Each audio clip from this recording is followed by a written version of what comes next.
Have you ever found an interesting picture on the floor or a funny note? Well, I recently spoke to someone who created not just a magazine based on that, but a whole community.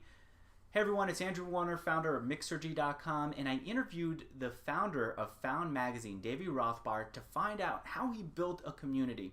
Because that's what we're trying to do here. Build successful internet companies, and I think that building a community online is an essential element of that. And here are two things that Davy taught me.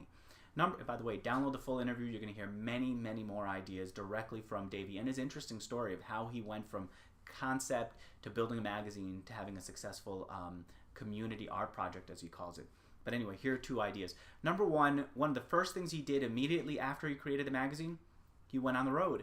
He took his magazine out to different cities. He stayed at his friend's house and just read the found items that were in his magazine to anyone who would show up. He says that sometimes maybe 4 people showed up. He slept on his friends' couches, but what he was doing was building a community by seeing people in person, by showing them what he was doing.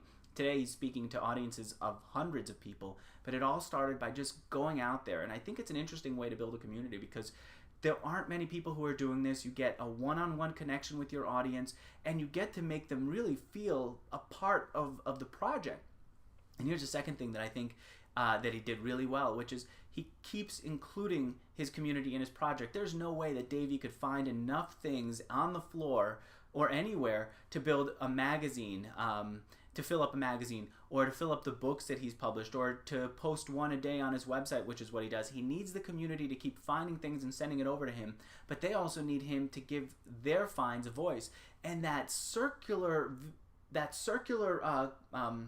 virtuous circle of building a community online, I think, is really interesting, and it's something that we've seen in past interviews that I've done. When I interviewed the founder of Post Secret, he does the same thing. He has his audience send him secrets, and he gives those secrets voice by posting them on his website, by taking them on tours. Davy does the same thing. He asks his community to send him what they find. He gives those finds a voice. And then he lets the community find more things and send it over to him. Anyway, those are just 2 ideas from a conversation that you can download, listen to Davy's story, get more ideas on how you can build a community for yourself. And until next time, I'm Andrew Warner, founder of Mixergy.com.